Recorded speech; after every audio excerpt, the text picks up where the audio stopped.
nice light lunch and also enjoyed the morning session as much as we did. We had over 130 participants online. I must say we had quite a lot of really good questions, really hard questions that we tried our best to answer. And this afternoon, we're going to dig a little bit deeper into some of the solutions that we can put into place to better prevent and end displacement in the context of disasters. So we'll go beyond the region of Asia and the Pacific this time and use examples from all over the world. I'm just going to give the last people in the lunch break room a second to join us.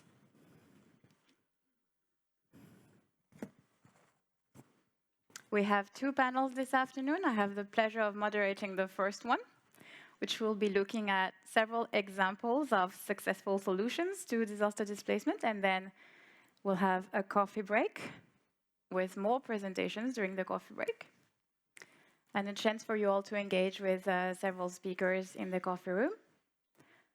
And lastly, we'll end the day with a second panel on different ways to better prevent and prepare for disaster displacement through risk analysis and models. All right, so I think we're all here. Therefore, as I just said, we're going to dig right into our first panel, and I'm sure you will appreciate the different experiences that will be shared this afternoon. So we have a variety of speakers. Rather than introducing them all to you right now and you forget little by little as we go, I will just do that as I invite each of them to present their work and answer a couple of questions. We're going to start with Alesia O'Connor, who is a researcher at IDMC, and she's going to set the stage by telling us about a recent initiative of the Internal Displacement Monitoring Centre, which is our global repository of good practices. So, Alesia, can you tell us maybe in a few words or a couple of slides what this global repository of good practices is and how different practitioners, maybe policymakers as well, can use it to inform their own decisions? Sure, thank you, Christelle. So as you know, IDMC has been monitoring and reporting on internal displacement for some 25 years now. And during that time, we've really focused on identifying the drivers and impacts and scale of displacement, which has been really important for understanding the phenomenon. But in recent years, states and other stakeholders have asked us to go beyond flagging the issue to also identifying some concrete solutions. And of course, during our work, we encounter lots of promising projects, but we didn't have a systematic approach or process for documenting these. But with some seed funding from the Robert Bosch Foundation, we were able to develop the Global Repository of Good Practices. And it's essentially an online platform which is hosted on IDMC's website, where we can compile, evaluate, and share policies and programmatic approaches to support better solutions to displacement. So far, we've identified and documented 39 good practices, which primarily focus on displacement linked with climate change. However, we are working to expand that to include other drivers of displacement, and we expect to have more than 60 good practices featured in the platform by the end of the year. So our practices are organized by 5 main types or categories that you can see here. So starting from policies and legal frameworks through to governance arrangements, displacement monitoring, risk reduction and prevention, and of course, protection, assistance, and durable solutions. And just to show you what that looks like, so you can see here the online platform, and highlighted in red are the different filters that you can use to search through our good practices. So of course, by the 5 types that I mentioned, but also by different drivers of displacement, such as flood or sea level rise, also by different focus areas. So here we include things like food security, gender, education, all sorts of things. And it's also possible to filter by country or region, as well as to do just a keyword search of all of the content. So for example, if you're in a country affected by rising temperatures and drought, you could filter by this driver of displacement and see how other countries are responding to this challenge. And similarly, if you are looking to develop a project on livelihoods in a displacement-affected context, you could filter by this focus area and explore the different projects that are being implemented and learn from those. And just once you do find a good practice that interests you and you click through, this is the screen that you'll see for more information about the different project. So we have key information describing the intervention and who implemented it, also what the impact of that particular intervention was on addressing internal displacement. We capture key factors that contributed to the success, different approaches and things like that, as well as lessons learned to inform future interventions. And we also link here to more information about the initiative, such as a project website or reports and things like that. And just to explain briefly the process for collecting the good practices. So first of all, we identify potential good practices through our research work, also inputs from IDMC's monitoring experts who are in touch with actors in the field on the daily basis, and also recommendations from partners, which is really important. This is an ongoing process, so we actually have a button on the platform where you can submit your own good practices for consideration, and I encourage you all to do that. So once we've identified the potential good practices, we assess them according to a set of criteria that were developed in partnership with member states and other experts during our displacement dialogues. And they also incorporate key frameworks such as the guiding principles on internal displacement. So you can see sort of the standard criteria that we apply here, and then we also have more specific criteria that applies for the different types of practices. So finally, once we've identified and documented the good practice, we need to categorize it by the different filters I mentioned earlier, just to make sure that it can be searchable and found by others that are interested. Thank you so much. Thank you. Just also wanted to let you all know that you will get a chance to dig deeper into this global repository if you want to see concretely what it looks like and how you can use it. Of course, you can go on our website, as you mentioned, Alesia. We also have colleagues out in the breakout room where you can interact with different aspects of our website, and we'll be very happy to show you this global repository. I also want to remind our audience who is online that please post your questions in the chat or Q&A sections of our Zoom call, and we'll be answering some of them at the end of this conversation. But on this note, Alesia, thank you so much for this introduction. You said you now have 39 or so good practices published. I know you've analyzed many more than this and only really came out with the ones for which you could document actual impact and for which you had enough information. So I wonder, after this analysis of dozens of good or maybe less successful initiatives, have you identified common success factors that you just keep seeing recurring throughout these different practices?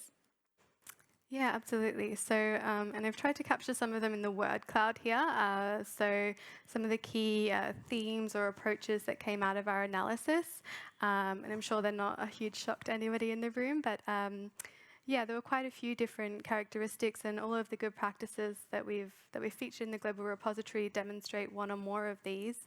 But I will just highlight three in particular, and I know our other panelists will touch on some of the rest of them. But the first one I wanted to mention was social cohesion and conflict sensitivity, particularly in the context of displacement linked with climate change and competition over natural resources. So one of the projects we looked at in Sudan was the Tarud project, where they were looking to improve the natural resource management and governance. And so they did this by revitalizing natural resource management groups and making them more inclusive of the different sort of livelihood groups. So to give this avenue for discussion and addressing issues. And in doing so, they saw a reduction in clashes between farmers and pastoralists over natural resources because they had these different avenues. The second one I'll touch on is inclusive, participatory, and community-led approaches. This was probably the most common theme that we saw among the successful practices that we captured. So there's lots of examples in the global repository, but one I will mention was from Bangladesh.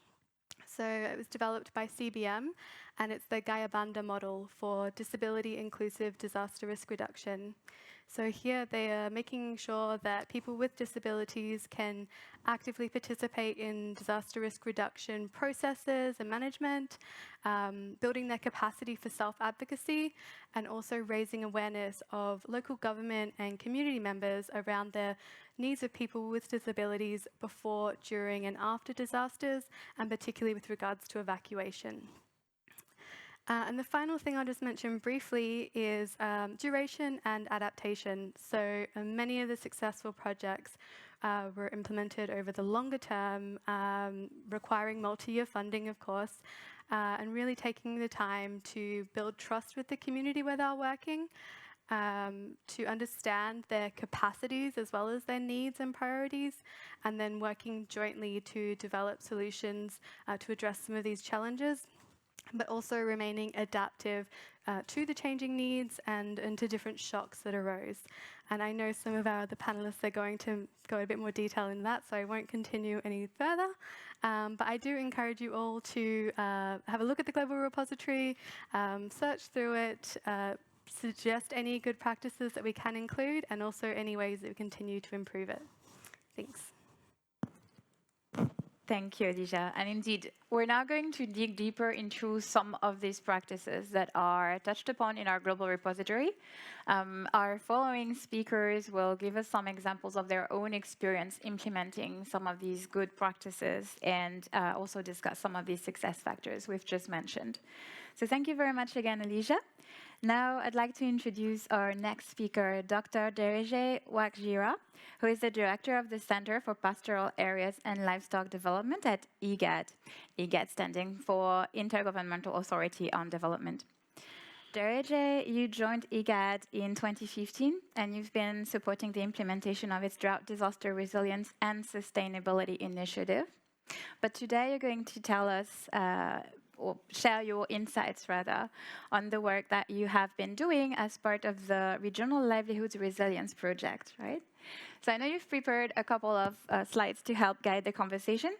My first question to you, Dereje, is can you tell us how the impacts of climate change, including on food security and loss of livelihoods and other, lead to displacement in the IGAD region? Thank you very much. My name is Dereje, as I've been introduced. I'm working for IGAD.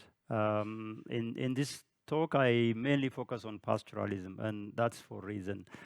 Very briefly, you can see from the map, 70% of the land of IGAD region are arid or semi-arid, which is not suitable for farming and largely used for pastoralism. So we have large population of livestock. Livestock contribute a big part in national GDP. And as you can also see from the maps, all those areas in red are found on border areas. It means it's largely on peripheral land. Yeah, just briefly about pastoralism. There are two core issues that characterize pastoralism. Number one is mobility. Pastoralism is about moving seasonally to look for water and pasture because the ecosystem cannot provide what is needed in one place. So they need to move from one area to another to access water. The other issue is they are communal land management. So these are the two key issues that are characterizing pastoralism. It means that climate variability can affect livelihood very highly. And then this climate variability and climate change in the Horn of Africa is very much frequent. You might have been heard that the frequency of drought is very much frequent, which is leading to displacement of livelihood, because when pastoralists are traveling to access and water, they have a hope that we can find it, and they can travel for days, they can reach there is no water or rain, and that will cause a lot of loss of livelihood and loss of also their livestock. It's also, they are largely on border areas, means they are very much marginalized and poor social service, limited livelihood options, and then also very much poorly prepared for climate change. On the pastoral aspect, also, when we take livestock, recovering takes longer. If you lose your livestock, getting back your livestock, and then also your livestock giving you milk and meat will take a lot of time. And that will cause people will abandon and run to towns, especially in most of the small urban areas. You can see youths just being crowded in small villages. Ladies are also moving to urban areas. And it's a slow moving that you cannot see. You know, displacement that we have been watching this morning, it's happening at the same time, and it has also got attention. In the context of pastoralism, it's a slowly coming that people are not noticed. And we are saying that drought is affecting as people are dropping out, walking, and then displacing. So I just want to highlight a few issues, what we are doing at IGAD. There are two things that we are doing. Number one, in 2011, the member states came together and said we have to approach this pastoralism drought impact through IGAD Drought Disaster Resilience Program. They came together. They want to invest for 20 or so years in pastoral areas to build resilience. The second thing that IGAD has done is also we have introduced a protocol called Transhumance Protocol, which means traditionally people were moving, crossing international borders to access water and range. It has never been supported by policy or legal framework. Now, because this is part of the adaptation to climate change, you know, the member state accepted this mobility so that when people are crossing borders, they will access also whatever is available in the border areas, be it water, range, other services. So one of the examples that I am talking about today is the Regional Pastoral Resilience Project, where 3 countries came together, agreed to invest on border areas. Kenya, Ethiopia, and Uganda, they have access close to 200 million USD. We have also a bit small amount of money for IGAD, and that has happened for 5 years. And it was planned, the 3 countries sit together and plan together, and they also implement it together. Why is that? Because animals and people are moving, crossing border. If you develop water on this side, not develop on the other side, there is a lot of crowding on one side and also affect the ecosystem. So they agreed to look at the major animal mobility routes and then invest.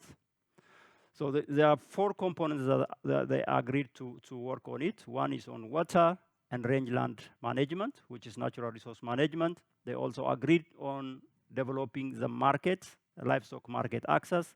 They also agreed to work on alternative livelihood and disaster management. The small green light on the bottom of the right-hand side is where the project is focusing. As you can see, it's largely on border areas. What came out of that project is really, it helps to protect the asset of the pastoralist. Livestock days has significantly reduced because disease was controlled on both sides of the border, so there is no leakage. It's also because of market access, because of market development, animals on the market increased and price also improved. And another unique aspect of this program was they have a contingency emergency fund. It means when a disaster hit an area of that particular project, the project fund will reallocate to respond to that particular emergency. That example is in 2017, in the middle of project implementation, it happens that high season drought comes. Whatever you invest in that area has no value unless you have really accompanying people when they are in trouble. So all the 3 countries have reallocated their funding to address the drought issue or the emergency issue, restocking, providing animal feed, so that there is asset protected for the follow-up action. And then a lot of improvement in water access. These are the key areas that we invested. What come out as a lesson is, yeah, we are planned to build resilience. Still, the lesson we got is if you are not integrating whatever you are doing, it will not achieve its objective. So you can work on animal health, but if you don't work on animal feed, it has multiplied by 0. So it needs an integrated approach. The other issue is cross-border coordination, placement like place for IGAD, where we coordinate vaccination at the same time, so that animals vaccinated this side will not left on the other side. And then that's how you can control your disease. As identifying the livestock mobility routes and encouraging countries to invest across that route means assets are protected. That I've already said on contingency emergency response. But what I want to say is, even though this much of scale is coming out, we have only reached 10% of the target areas. And it's a long journey. This was the first phase of the program. And we continue encouraging countries to invest. So along the way, we have also an unintended impact. Unintended impact is something which is not planned in the project. One of the unintended impact was reduced migration of people, early migration of people. Because there is water, there is range, people could stay a little bit, finish, exhaust what they have, and then move to next. It means they will create a little pressure on their neighborhood. There is also reduced cattle rustling and conflict, because through the alternative livelihood, we are allowed to create livelihood for youth who have been idle and then looking for livestock to build their own asset. They told us that because of this XYZ, we can now work on our asset than looking for somebody's. And then the other issue is we have built a lot of feed reserve. Then early in 2020, when drought hit the region, 2021, the drought hit the region, most of the project areas have a capacity to absorb the first phase of that drought because they have storage, they have a means. So it means significantly reduce people's mobility. That's what I want to share. I can highlight other issues through questions. Thank you very much.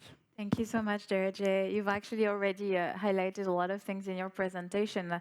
I took a few notes, but I think this is really an excellent example of how addressing internal displacement cannot be really achieved by interventions that solely focus on disaster displacement or response to crisis. But in this particular example, we really tackled multiple factors that could have led, or in some instances have led, to mobility and displacement. But through this really multi-sectoral approach and this very comprehensive initiative, you were able to see impacts on displacement indeed. I also noted that you highlighted the need to actually consider displacement in this case not only as an internal issue as in within national borders, but also very much take into account cross-border movements and factors, and really act together as a region to address the phenomenon. So while displacement, of course, within the borders of one country remain internal, it very often cannot be solved without also looking at what's happening beyond the borders and reaching perhaps for support as well in other countries. It's really interesting to hear that you've identified those unintended impacts. And I think this is something that Alesia mentioned to me as we were building the Global Repository of Good Practices, which was often the case that some of the good practices we highlighted didn't specifically mention displacement as an intended area of focus for the initiative or as something that the project was trying to tackle. They were trying to tackle food insecurity, loss of livelihood, water scarcity. And in doing so, because we focused for those first practices on context of climate change, in doing so, many of them also reduced displacement. So I don't know, Dereje, you've already touched upon a lot here, but if you want to add a few words about what you've noticed in terms of perhaps the longer term effects in preventing future displacement, that would be really excellent for us. I think I just once again repeat in the context of pastoralism. It's a tested system in that dryland area. It looks like now it's exhausted and it needs a lot of intervention from outside. I have said two things. One is mobility. They have to move from place to place to secure their livelihood. The second issue is communal land management. This is also an issue. Now, because of the impact of climate change, for example, the region has received below average for 4 consecutive seasons since 2020. It's a lot of pressure now to really live as a pastoralist with this kind of trend. Yes, we can see in the future that there might be enhanced rain in the whole of Horn of Africa, unless we do concerted effort to improve the land productivity, land management, change the, 95% of the food is coming just from grazing in the wild. So without changing that and then doing something like the rain comes with intensity and then dry season for long, there must be an intervention that helps to capture that water and change into production to overcome the dry season. And this needs a change in management system, a change in technology, that we are very much worried with the traditional system of management, that it's very much dark. And that's what we are advocating, because you lose your asset, you lose your food. It's also a psychological disaster for people who are losing the livestock that they consider as part of their family. So in the future, we need really a concerted effort in terms of climate adaptation. Thank you. No, I think what you've told us about today is really more than a promising project, right? Something that has already demonstrated impact, but now needs to be scaled up. And basically, you're calling for longer-term investments, but also I took good note of the fact that you highlighted the flexibility of the support and the possibility to, when needed, reallocate even funding as a success factor. I believe that's also something we'll be discussing with our next speaker. So I'm going to thank you again so much for your contribution, Dereje, and we'll get back to you with questions. I know I'm receiving questions already from the online chat, so please keep sending them. We'll try to answer as many as we can when we've heard from all of our panelists. And our next speaker is Perrine Piton, representing NRC. And Perrine, you're Chief of Party for Building Resilient Communities in Somalia, which is a humanitarian consortium that supports Somali communities holistically in developing resilience to minor shocks without undermining their ability to move out of poverty. We actually highlight 2 different case studies in our global repository of good practices from this initiative, but you will be telling us about all of them. Just so our audience knows some of the initiatives that are included in this project. We, for instance, listed 2 villages of Bandar and Bulo Ade, which benefited from a series of interventions from Concern Worldwide, the implementing partner. And these interventions included better access to water, but also fodder, trainings, and also cash assistance.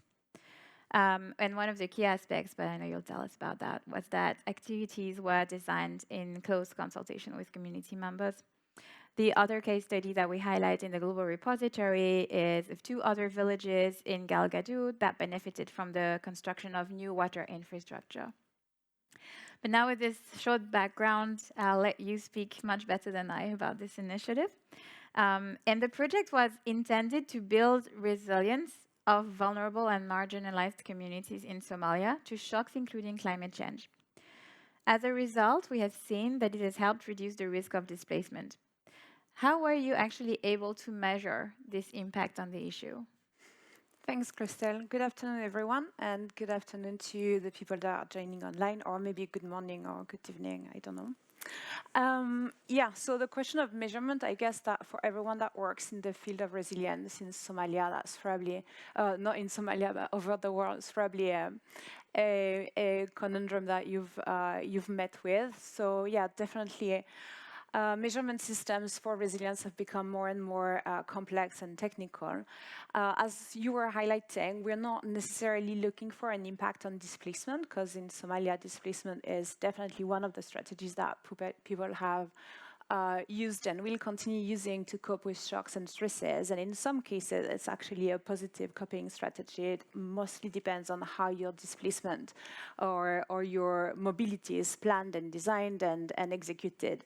So yeah, we're not specifically looking to have an impact on displacement, though yes, we are looking at offering people the opportunity to displace in the best possible conditions if they have to.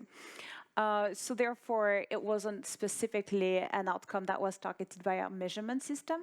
Our measurement system is based on Tango International approach to resilience. So it basically measures absorptive, adaptive, and transformative capacity through a quite comprehensive, quantitative approach. It's been very successful to start with. The baseline was actually very good. The midline was in the middle of COVID, so it was delayed by a year, I guess. And the end line was supposed to take place during the heart of the drought, which was just highlighted. It's very much a very important topic at the moment in East Africa and in Somalia. So we couldn't actually do the end line, and so that's when we sort of switched to more localized, more human, more qualitative ways of trying to figure out what happened. So basically, in March, April this year, we had a quite large qualitative survey in our areas of operation, which are mostly in the most affected, drought-affected areas.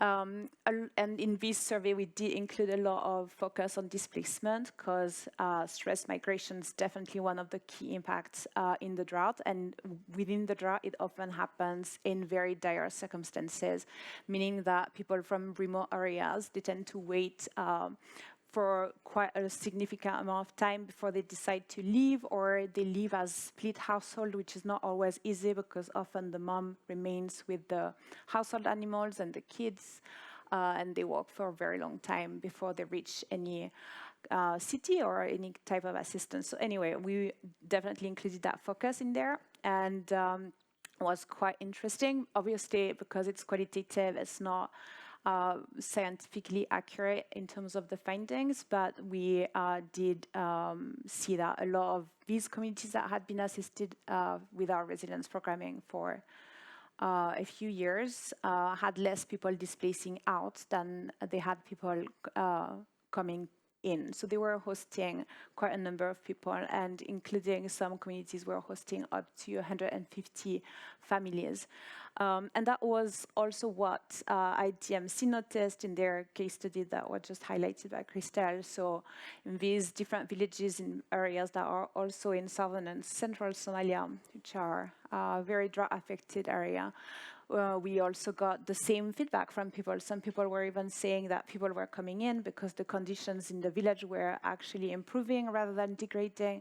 And that was like really to us, obviously very positive feedback to know that we can offer some sort of buffer against the shock. And another way that we've now started as part of the drought response to sort of continue monitoring these displacement trends is through our PDMs. So in our post-distribution monitoring surveys, we are doing cash-based response at the moment, and we've started it in January. So we're, as part of our PDMs, on a sort of monthly or bi-monthly basis, depending on the project cycles, we're asking people how many people are moving out, how many people are moving in. So again, it's just a perception, because basically community leaders, key informant and focus group give us an idea, a range of how many people they know have moved out or moved in. And what we observed is that in April, we had 3 times the number of people hosted versus so basically you had 3 households that were hosted for 1 that had left. And now in August, it's only 2 versus 1. So there's obviously, as you were saying, an erosion of the resilience capacities in spite of the response that is starting to scale up, and has started to scale up over the summer. The needs are so dire, and that resilience capacities seem to have eroded in a lot of areas. Yeah, so that's the overview. Thank you, Perrine. That's already a very useful information on what made this project successful, but I actually wonder, after 4 years of implementation now, that's correct? 4 years? Yeah. If you've learned, or if you want to flag to the audience and to our online participants, any particular success factors that you think they can learn from that would help them, make their own initiatives just as successful? Yeah. So one of the things that I've observed with the resilience programming is that people tend to, as they design, they tend to get distracted or not focused, because resilience can be so many things, and each organization has their different understanding of what resilience programming should look like. You can tackle that questions from a lot of different angles. So I think my first very generic advice for resilience programming is to make sure that you focus from the get-go and you know what you're going to tackle. So don't skip the questions of like resilience of whom, resilience to what, resilience where, and really narrow down what's going to be the objective that you're trying to reach, and the shocks that you are trying to reduce, etc. So that might seem quite generic, but I see a lot of times when resilience is used a little bit as a buzzword, but it's not really reflected in the project design and how people are designing their approach. Then something else that, of course, and it's the same, goes in the same direction, for us, it's been really critical to contextualize. And that's also why some of our lessons will only apply to us, very probably. But yeah, we have an area-based approach, so we are really seeing, as you're also saying, that integration, that holistic vision of how you're gonna address an issue is very important. And the easiest way to do it is to define your geographic area or your system or your market system, and to really work around that specific impact level. So for us, the contextualization goes through a lot of community engagement, stakeholder engagement, market actors engagement, local authorities. So yeah, it's and also having that sort of to guarantee the inclusion, sort of disaggregating all the people you work and talk to by their profile. So we talk to women only, we talk to young girls only, we talk to young boys separately, so that we get that full picture in a context that is conducive for them to express themselves. So that's a little bit generic, but if you're in a context that looks a bit like Somalia, where we have that extreme climate vulnerability, and I think Somalia is supposed to be the second most vulnerable country to climate change, there's a very, very high chance that you're dealing with a very degraded ecosystem and environment. And I think, a little bit, no matter which is your area of focus, it's very likely that one of the root causes is going to be that degraded environment. Even if it's in an urban context, you'll probably have some of these components to deal with. And the good thing with the degraded ecosystem is that it's man-made, and what is man-made can be undone. So as much as it sounds very catastrophic, because honestly, in Somalia, you can barely talk about an ecosystem anymore. It's not really an ecosystem at all. It's just rocks, unfortunately. But yeah, there are ways to restore what's been degraded. Yeah, you'll have issues of governance, you'll have issues of conflict, you'll have issues of poor agricultural practices, you'll have issues of poor water management. But all of this can be addressed if you really work closely with the local systems and within the local systems, and you work with them to change these social norms, these beliefs, these ways of working. So it's basically community-led adaptation, really about looking at it from the angle of natural capital. Sometimes we see natural capital as sort of a byproduct. I think very often in resilience programming, you have to look at restoring your natural capital first. Natural capital can be restored using human capital, that is skills, capacity, awareness of issues and education, and then social capital, which is capacity of people to work together, to rely on each other, empowered leadership, inclusive leadership. And those are definitely things that we have power and also responsibility to work on. That's that. The last one, maybe, is for us, and again, maybe you're working on resilience in a context that's more or less stable. That's not our case. We're doing resilience in a context that's very much unstable and ridden with shocks and stresses all around. So follow the shock. Look at what's your shock, what's your change, and track it. How do you track it? Develop your sets of indicators. Maybe indicators on displacement will be part of it because that's one of the impacts. But you need to be able to measure, and not only you as a project, but also the communities, the stakeholder you work with need to be aware of these changes because that's definitely part of what they need to track in the long term. They need to be on top of in the long term because the government's not going to kick in from one day to the next and fix everything. So in the meantime, communities need to be empowered to be able to know their environment, to track further degradation of the ecosystems, but also climate, livestock health, disease outbreaks, etc. If they have an early warning system and they're able to track this, then they'll be able to have their own anticipatory actions, their own early response. And if you're lucky and you have a crisis modifier, you can tie your crisis modifier to these measurements and be sure to have like this very fast decision making. Within our project, we've been able to, using these systems, reduce our response time to less than 2 weeks. So we can have a response on the ground in less than 2 weeks for any given sudden onset shock. The last one is not a lesson, it's a question, and that's basically, scale and replication, because these case studies are really good and we are able to do this in some areas, but really the big picture question is that this needs to happen everywhere.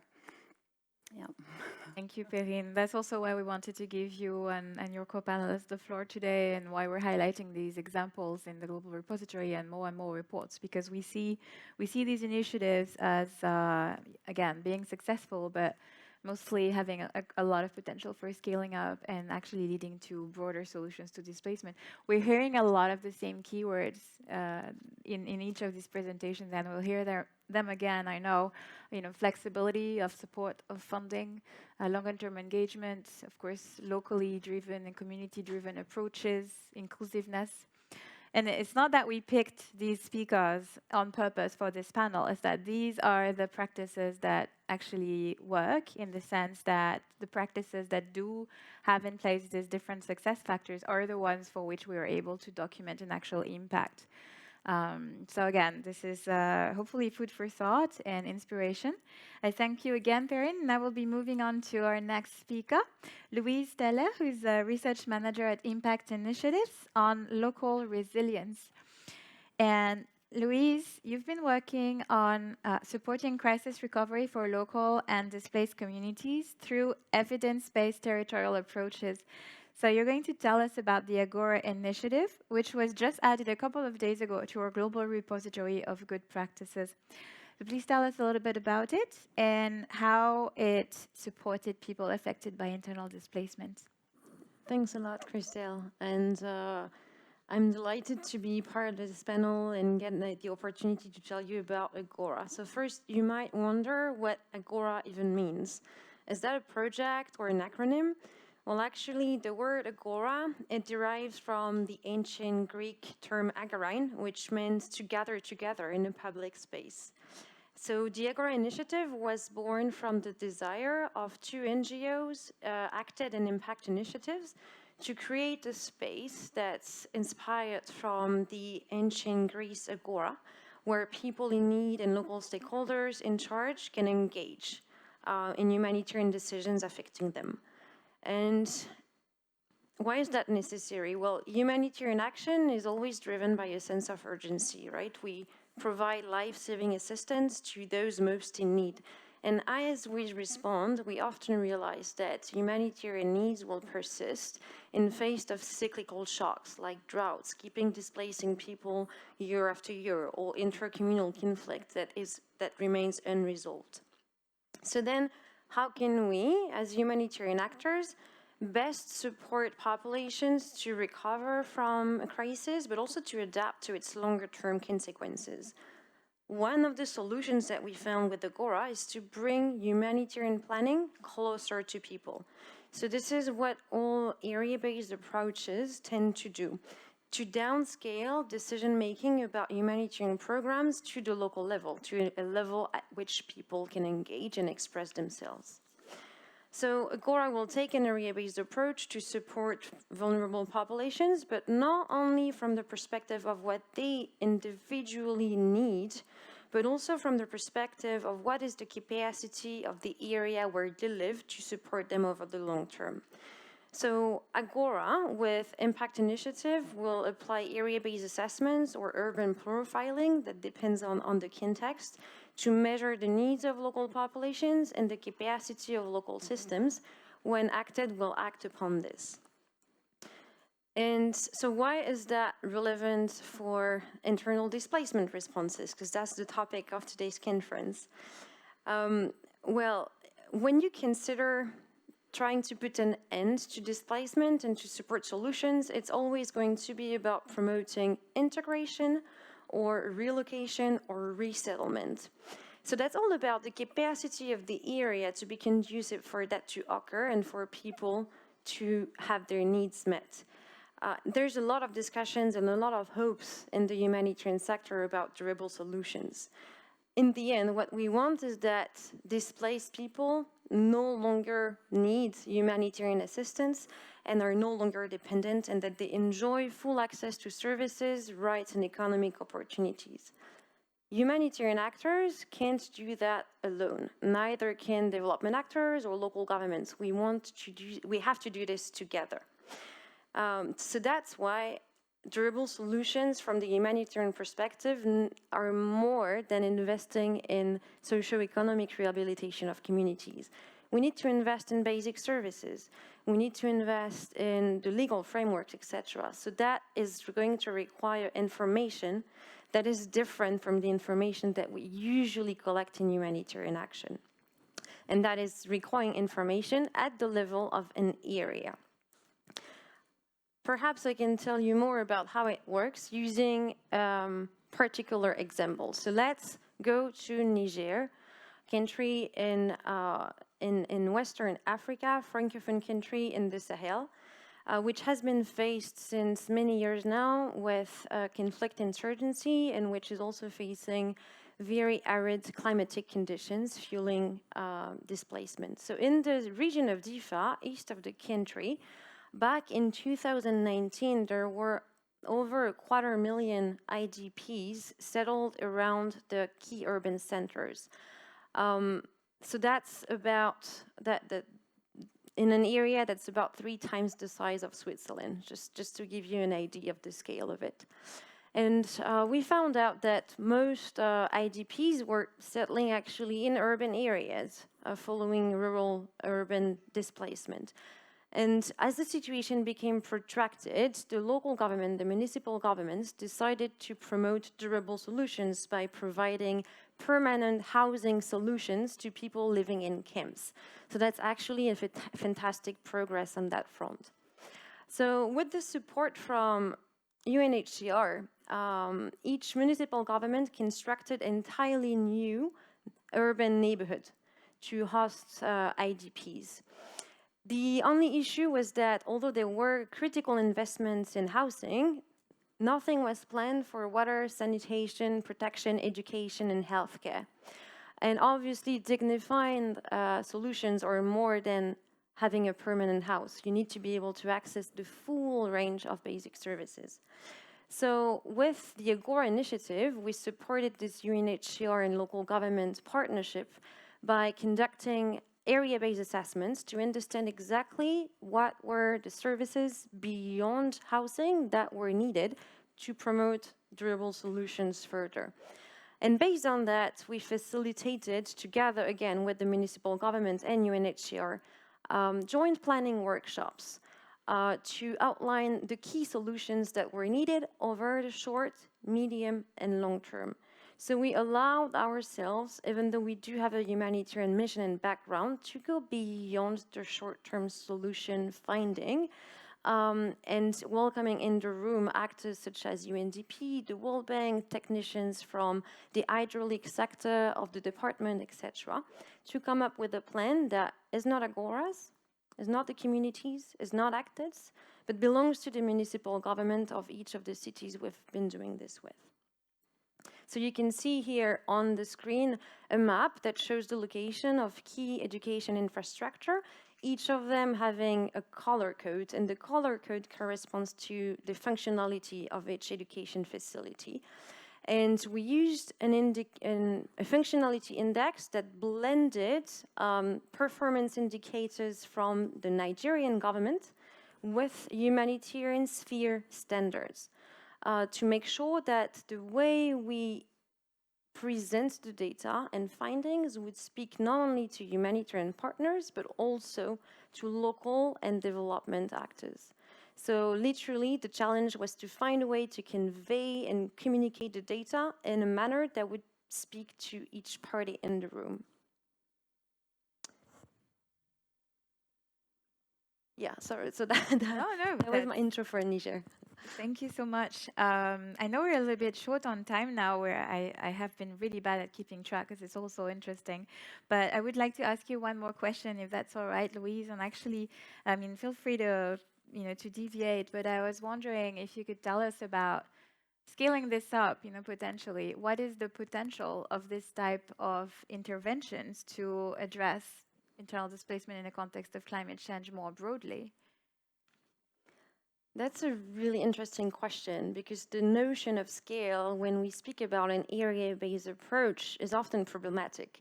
It works because it's local. It works because we're operating down at a local level that allows communities and local decision makers to engage and feel empowered. If we're talking of scale, I'd rather speak about extending the timeline of the engagement. So starting from a project or perhaps 1 or 2 years, focusing on a few of the more critical sectors, such as addressing displacement, enhancing green livelihoods, and starting to expand to other sectors that are priority interventions for the local community, and that will very likely include addressing the impacts of climate change and building resilience over the natural environment. So that would be a way to expand in terms of, I would like to see more area-based programs mushrooming everywhere, but perhaps let's do it small and let's do it as well as we can and go as far as we can in partnership with the local actors, rather than trying to expand in volume. That makes perfect sense. Thank you so much, Louise. And I think you and your co-panelists have already made a very clear case for all of our interventions on internal displacement to go beyond humanitarian emergency action and indeed invest in longer-term development solutions, as you've just explained. So thanks again.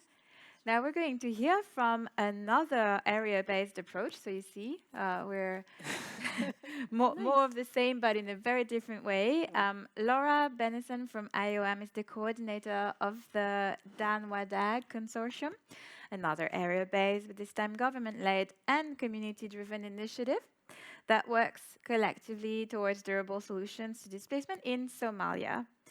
So I remember from when we integrated this practice into our global repository that the project focused mostly on addressing the lack of adequate protection of housing, land and property rights for displaced communities in the country, as this is indeed a major challenge to durable solutions in Somalia. But I'll hand you the floor now, Laura, because you can tell our audience much more about it. And perhaps tell us what you think were the strengths, or are the strengths, of the DAN-WADAG consortium's approach that really allowed it to contribute to durable solutions. Thanks so much, Christelle, and thanks so much for inviting me to share some of our lessons learned from DAN-WADAG. So DAN-WADAG means common purpose in Somali. It was founded in 2018, led by IOM Somalia, but it's a partnership of 7 international and local NGOs. And our goal is to work towards durable solutions, towards reintegration and reduced displacement, primarily in urban centres in Somalia. And I think some of the key strengths of our approach, first and foremost, was that we weren't the first durable solutions programme in Somalia.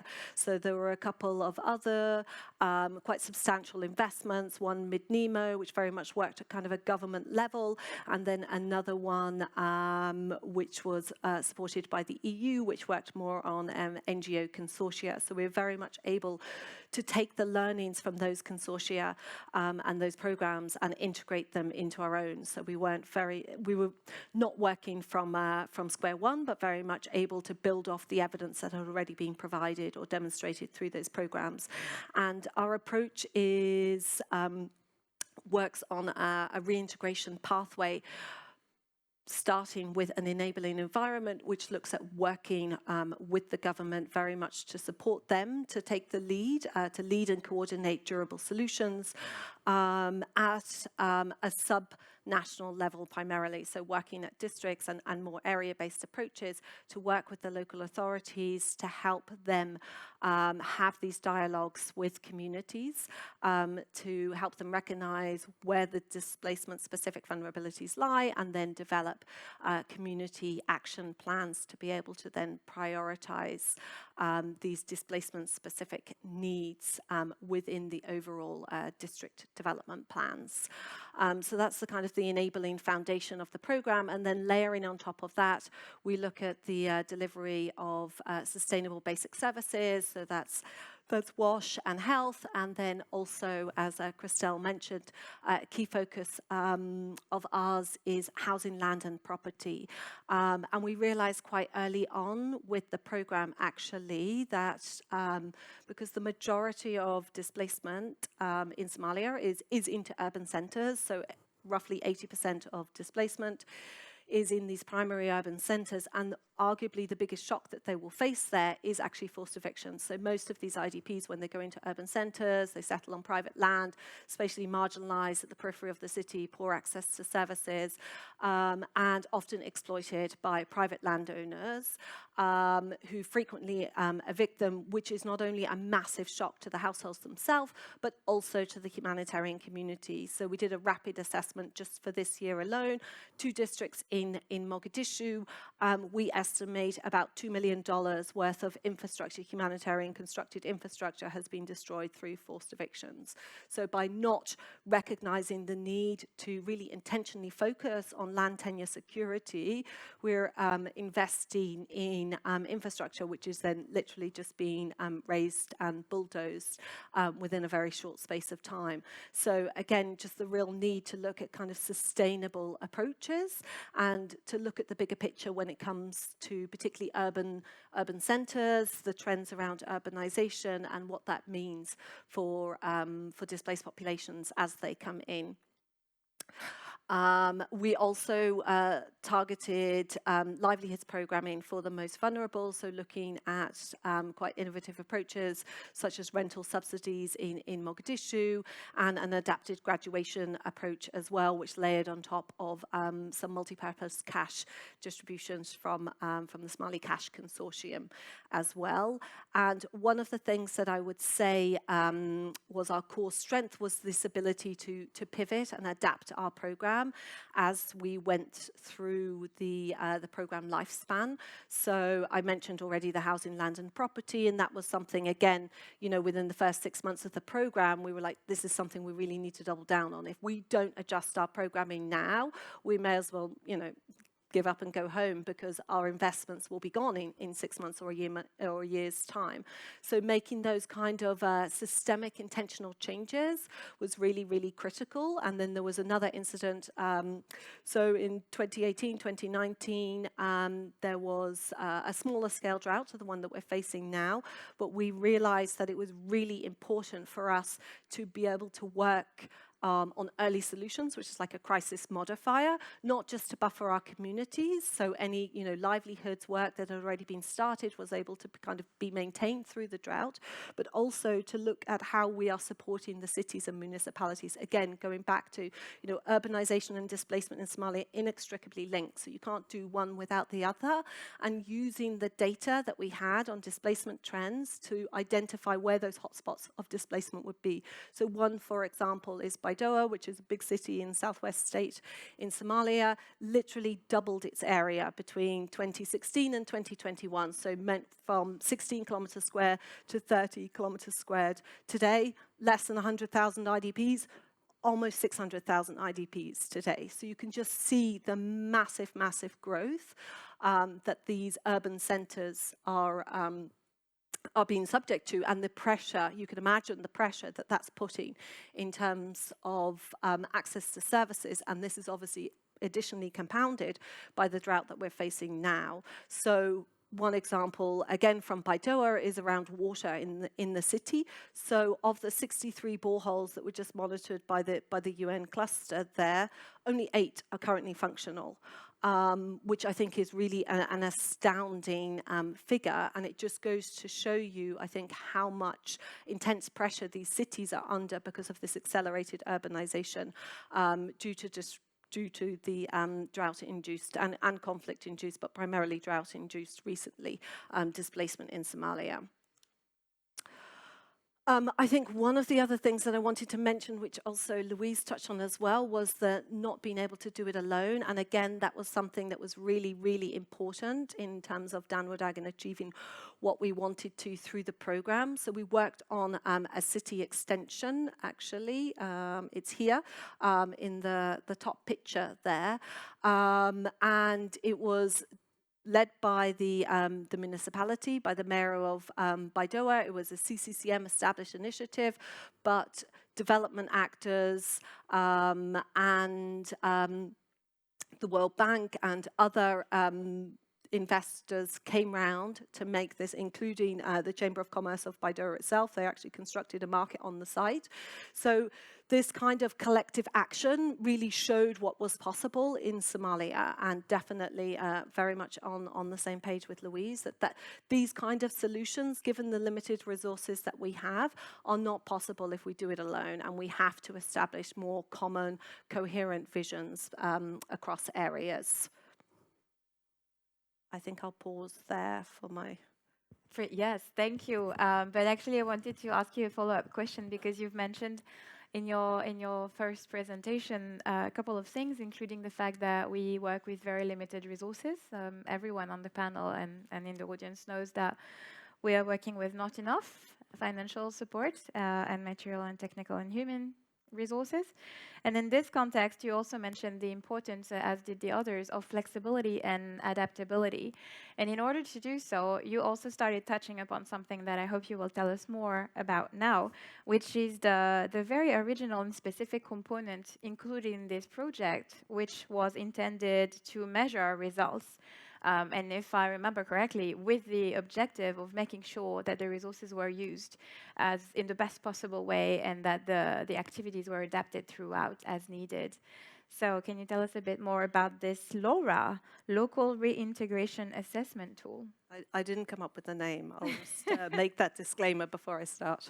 But yes, this was something that we, it took us a long time to develop, probably about 12 months to get the tool up and running as our baseline. But again, coming into the program, Durable Solutions program, there were a lot of questions floating around, like, what does a durable solutions even look like? What does that look like in Somalia? At that point, there were 2.6 million IDPs. Now there's 4.6 million IDPs. I mean, how can you even, touch the sides of that kind of number? So it's really intimidating, actually, to come into it, to feel like, okay, how can I actually make a difference? So we started by saying, okay, let's break it down. The needs in Somalia are enormous. Our limited resources will never be able to address all of those, but what we do need to understand is what makes it related to displacement. So what are the specific displacement-related vulnerabilities or the specific needs that IDPs have that the surrounding host communities don't have? And so that was really the the genesis of this idea of the LoRa. Okay, so how do we actually measure the differences and these specific vulnerabilities, and what tool can we develop to do that? So we were very lucky. Our learning partner was the Regional Durable Solutions Secretariat, who I'm sure some of you are aware of. They had already developed a solutions framework which already went some way to contextualizing the IASC framework to the region in terms of what durable solutions could look like in practice. So we were able to take that and take it one step further and say, okay, if we want to translate the IASC framework into Somalia, what does that look like? Let's take away these generic benchmarks, which actually don't mean very much in a Somali context where the needs are enormous, using those as our kind of our benchmark. We would never be able to really, measure significant progress. So let's take it back a step and let's measure the differences between IDPs and their surrounding host communities, recognizing that there are obviously significant development needs and often humanitarian needs that these poor urban communities surrounding them face as well, but understanding that with our resources, we have to focus. I think Perrine made the point about focus very strongly, and that's it. We have to know what we're trying to achieve and the steps in order to measure our progress on that. And so this is the tool that we came up with. So it's part subjective, part objective. So the subjective component is when we actually ask people to rate their feelings of integration themselves based on a locally agreed definition. So we went through various consultations with the government and local communities to understand better what local integration, again, means in a Somali context. Took that as a definition and then asked people to rate themselves between 1 to 5 on how well they feel against that. And then the second component is the subjective criteria, which looks at the benchmark between IDPs and the surrounding host communities and enables us to drill into the specific differences between them. So to really be able to compare. And one of the things that was really interesting for us is that we're able to do it as a panel survey. So again, this is very seldomly done in Somalia, but we did a panel survey of 2,000 households and we followed them across 3 years so that we could understand the difference that our programming was making, not just in a one-off, but also over time. So if we continue these interventions for 3 years, how does that shift people's feelings of integration, but how does that also shift the needle in terms of these differentiated needs between the surrounding host communities? And I think the one that really stood out for us the most that I wanted to mention briefly was around trusting institutions and local governance. And I think even this morning it was mentioned by DG Daniels around the importance of local governance around solutions. I mean, particularly even in a context like Somalia, which I know has a lot of complexities in terms of its political structure because it's a federalized government. There's a lot of dynamics between the federal government and the FMS, but even there, or particularly there, it means that these need to engage local authorities to make them very much part of these solutions while we work with local communities is absolutely essential for sustainability. Thank you. Thank you, Laura. Yes, I think you make a very clear case for all sorts of success factors to be integrated in different approaches to internal displacement, but also for the need to actually collect evidence and data and monitor and track progress so that we can adapt as we go and really make the most efficient use of our limited resources again. So thank you so much. I know we have heard so much from you all, very interesting material that I didn't have the heart to cut you at any point. So we're a little bit short on time, but I do want to ask, to offer the audience a chance to ask very brief questions if they have any. I have received a couple from our online participants already, but if there are any hands in the audience, we can also take 1 or 2 here and then ask our panelists for brief answers.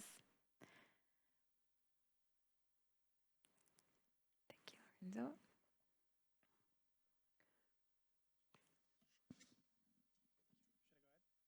Yes, please. Yeah, please thank you very much. Thanks for the great examples. And mine is really a question of conceptualization, so maybe for Alesia more. I think we've heard that there are a number of very specific preparedness interventions and durable solution interventions, right? But when we go into the prevention part, how do we actually use displacement as a way to design and target interventions rather than just an advocacy point, right? How do we identify interventions that are specific to preventing displacement versus the kind of effective resilience building programming that, for instance, we've heard in the case of Perrine, I guess, right? So is there anything that you've seen that's really specific to preventing displacement versus preventing other crisis impacts? Thank you for your question. Do we have any more questions? Maybe we can take one more and then the online questions as well. Christelle, I have a question. Yes, please, Anna. Help yourself. So this one would probably be for everyone, but largely for Laura. So you discussed the importance of being able to pivot and adapt programming. How can we better show donors the importance of flexible or unearmarked funds that would enable us to make such choices while programs are ongoing? Very good question. Thank you, Anna. While our audience also ponders, I do want to share another question that we received online, which was with regards to solution programming, how can we ensure that funds reach the intended vulnerable population, at least as much as possible? And then we also had a question specifically directed at Dereje, but actually all of you touched upon it a little bit. And they were curious to know what type of monitoring, evaluation, accountability, and learning system you used or you applied in the project you presented, Dereje. Okay, so if there are no more hands up, I'm going to leave the floor to our panel. Perhaps, Alesia, if you have any elements of response to the question we just heard about prevention and internal displacement. Yeah, I'm not sure if I've got a concrete example in mind, and I think it's something that we're really struggling with to how do we measure a project's impact on preventing displacement, because we can't really quantify it. So we have taken more of a qualitative approach, and so some of the case studies that we've highlighted where we've gone a bit more in depth in the global repository. So for example, the BRICS project is one of them, and also Baresha is another one from Somalia and from Kenya, where we've been able to conduct interviews with affected communities to understand the impact of the interventions on preventing them from being displaced during the current drought, in particular in those countries. So at the moment, that's the kind of approach we're taking until we're able to sort of quantify things a bit more. And perhaps also our next panel on the risks and things can talk about that a bit further. But yeah, I think some of those ones where we've done the case study approach to be able to hear from communities directly of the impacts and understand, where they otherwise might have needed to displace, how the impact of different water infrastructure and things like that have allowed them to stay where they are and to see out those shocks. Yes, thank you, Alesia. This has actually been a little bit of even a methodological challenge, as often is the case when you try to show that something has not happened. So we tried to do this using different approaches. They're explained in the global repository again, but happy to discuss it further.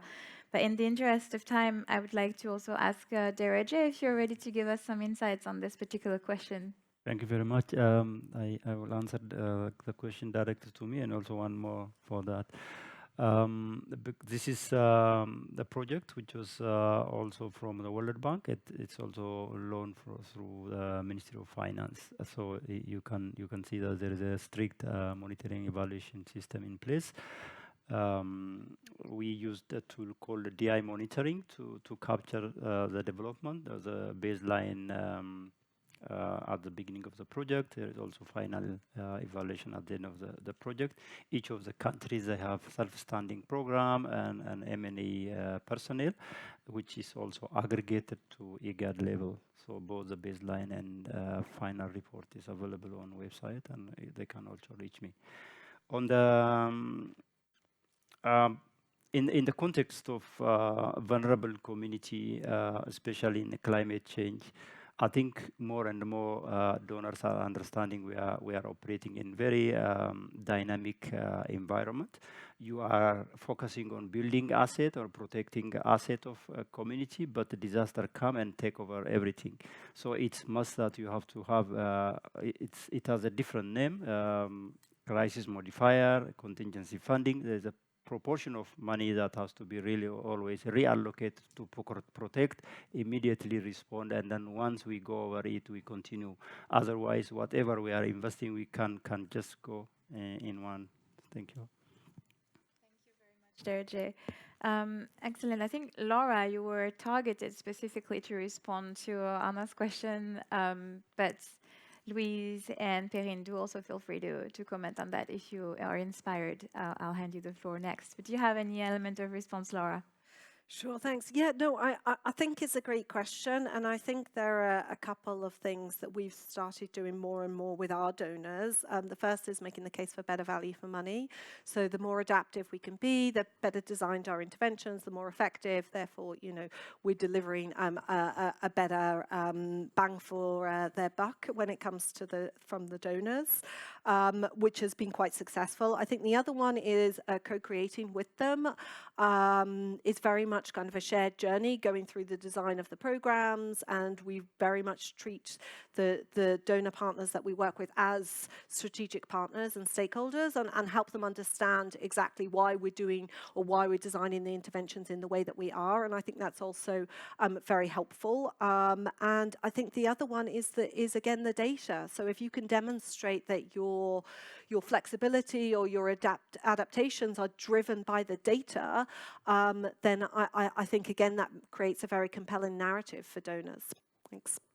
Thank you. Yes, so I'll again hand the floor back to Louise and then Perrine, if that's all right, for perhaps a final word or answers to some of the questions. This question welcomes more elements of response, and there was also a question about how can we ensure that the funds reach the intended vulnerable populations, and I'm sure both of you will have elements of response here as well. So perhaps Louise for a couple of final words. Thank you, Christelle. And I'd like to react to the second question on how to make sure that the funds reach the targeted populations. Obviously, I'm quite biased. I'm going to speak from the lens of the area-based approach when the objective isn't necessarily to service a predefined population group, but the entire population living in an area that's in need. The idea being that programs delivered using the area-based approach will eventually benefit everyone. And when we say everyone, it's obviously IDPs, but also refugees, returnees, host populations, service providers, CSOs, local authorities. And here, the assumption is, again, as Laura said, better value for money, because you're eventually reaching more people, empowering local capacities, etc. So obviously, if you are in a situation where with cyclical emergency needs, you're going to still put in place life-saving assistance mechanisms with monitoring, with the usual monitoring and accountability systems that I guess some of you are better aware of than myself. And using the area-based approach doesn't prevent from putting in place the response, complaints and response mechanisms, accountability systems, but through local people and not necessarily directly and with not necessarily directly with the target community. Then we also need baselines, midlines, and endlines to make sure that we indeed are targeting the right sectors and the right service providers. But overall, there are multiple systems in place to ensure that we're targeting the right people. The challenge is also, are we targeting the right area? Thank you, Louise. Perrine, would you like to also add a couple of final words to your presentation and respond to some of the questions? Yeah, sure. Yeah, I very much agree with Louise in terms of the whether or not we're targeting the right people or the money is actually going to the right people. When you have an area approach or when you're doing market-based programming, this type of things, then the question is a little bit different. You should still be checking whether you're having the right impact. because your impact obviously has a target population. So if you're having the right impact, it means that whether or not the money is being channeled to them, the impact is reached. So that's what you should have in mind. And in terms of the crisis modification, I think that at least the donors that we're dealing with, they're pretty much convinced with the idea. They don't necessarily, they're all for adaptive, flexible crisis modification. The question is, how do you negotiate the conditions of this? Because if you have like a very strict compliance system where it takes you like 12 months to push a revision through a system, then it kills the purpose. And even as a program manager, you just don't want that flexibility. Thank you.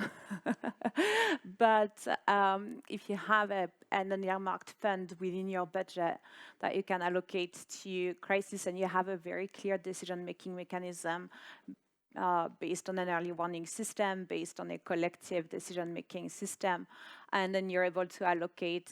So we have our crisis modifier is like 4 steps. The first step is like community-led anticipatory action. The second step is NGO-led early response. And the third step is crisis modifier funded response. And the last step is going for donors' money.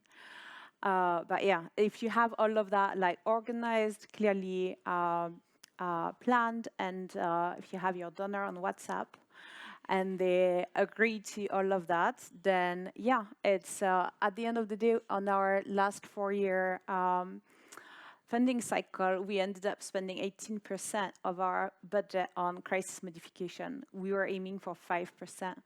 And we had to recharge along the way many, many times. But there was, always part of the project design from the get-go, and it was always part of the project design that it was going to be based in evidence, and it was going to be funded within the budget, the existing budget. So we wouldn't have to go and look for new money all the time, and we wouldn't have to deplete other activity lines either. Very interesting. Thank you so much. And thanks to all of the speakers today, again, for having shared your lessons learned. That's also very important. And what you believe made your project so successful. And thanks to Alesia for having compiled most of them and presented them so skillfully in our global repository of good practices.